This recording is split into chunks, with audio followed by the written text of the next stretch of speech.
Assalamualaikum warahmatullahi wabarakatuh. Hello everyone, how are you today? I hope you guys are doing fine with the current situation of COVID-19 that getting worse. My name is Farhan Fuadi. I'm from Faculty Teaching and Learning. My major is English Education Department 2019. Today I want to tell you about the news entitled is Australia really seeing more shark attacks by Frances Mao on BBC News, Sydney, 14 October 2020. Many shark attacks happened in Australia. Under Sharpie, a man who is on the beach gets attacked by the sharks. The authorities have been asked to look for it. His friend, who witnessed the incident, said that he had been knocked off his boat and pulled underwater. This incident happened in Wiley Bay, a popular surf spot, marked the seventh of fatal shark attacks in Australia. This year, there have been 21 incidents recorded so far.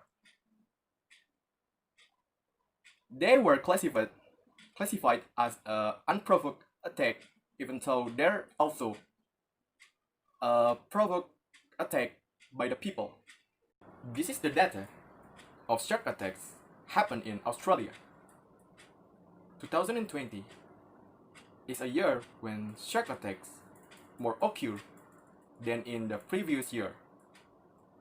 Unprovoked attacks statistic shows shark attacks must happen in this condition, and most victims were surfers, not swimmers, which means they were often out in deeper waters and in more inaccessible areas.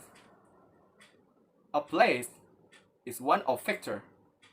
Australia has a tropical climate which is suitable for animals and plants for living there. If you are visiting Australia, pay attention to your surroundings. Maybe not only shark that will attack you, but crocodile, alligator, spider, and any other. Thank you for your attention. Wassalamualaikum warahmatullahi wabarakatuh. Assalamualaikum warahmatullahi wabarakatuh. Hello everyone, my name is Dita Estiana. I'm from Faculty of Teacher Training and Education. My major is English Department. Okay, I want to talk the article about COVID-19 which this afflict almost all countries in the world. The title is Post-COVID-19 Infection May Provide Months of Immunity.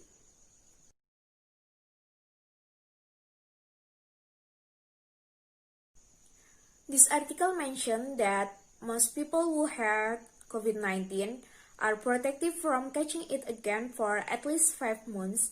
A study led by Public Health England showed post-infection was linked to around 18% lower risk of getting the virus compared with those who had never had COVID-19, scientists found.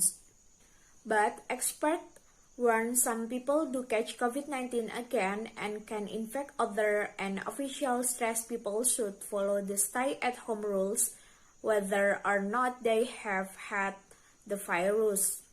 First is save lives. Professor Susan Hopkins, who led the study, said the results were encouraging, suggesting immunity lasted longer than some people feared, but protection was by no means absolute. It was particularly concerning some of those reinfected had high levels of the virus, even without symptoms, and were at risk of passing it on to others. This means even if you believe you already had the disease and protected, you can be reassured it is highly unlikely you will develop severe infection, but there is still a risk that you could acquire an infection and transmit to others. Second is likely boost. Scientists will continue to monitor the healthcare worker for 12 months to see how long immunity lasts. They will also look closely at cases with the new variant, which was not widespread at the time of this first analysis, and observe the immunity of participants who received the vaccine. I think even though people who had the coronavirus are more immune to contracting the coronavirus again, but they can still have it again, because many cases also mention that this can be cured. So, it's better if we should stay at home following the government rules until it is truly safe. Oke, Assalamualaikum warahmatullahi wabarakatuh. My name is Yudis Frandikta. I'm from Faculty in Teaching Training and Education. My major is the English department. So in this video, I'm gonna explain about the BBCs.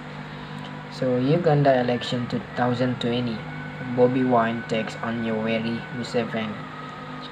The internet is blocked and security has been stepped up in Uganda as counting gets underway after polls closed in a hotly contested election.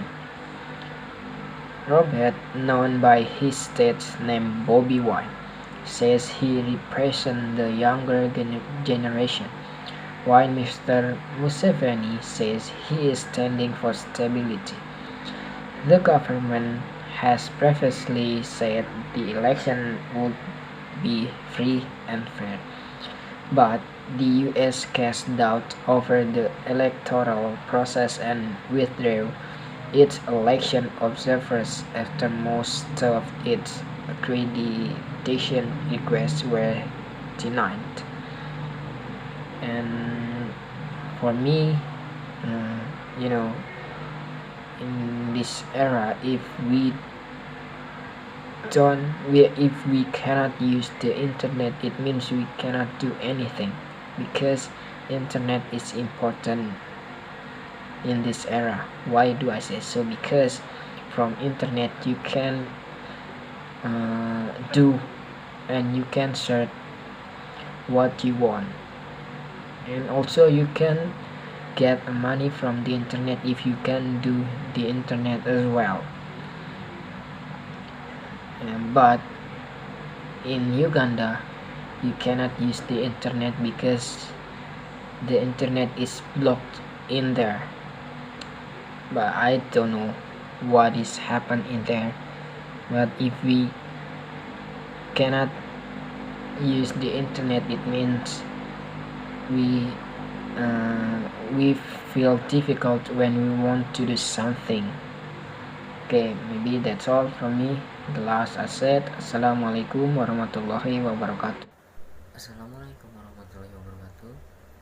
Hello everyone, my name is Rizan Kurniawan Hidayat and I'm from English Education. Today I want to tell you the news entitled Coronavirus Virus Provides Leads in Scientific Understanding by Victory Jill on Science Correspondent, BBC News, 10 January 2021. In January 2020, two scientists published the entire genetic of coronavirus that will soon wreak havoc around the world.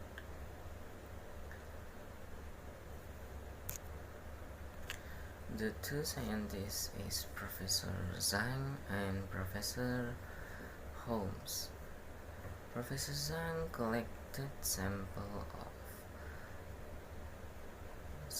from the patient from the hospital to examine the code, and when Professor Zhang examined the code, He immediately saw that was a coronavirus. It looked very similar to SARS, the respiratory disease that caused a deadly outbreak in Asia in 2002.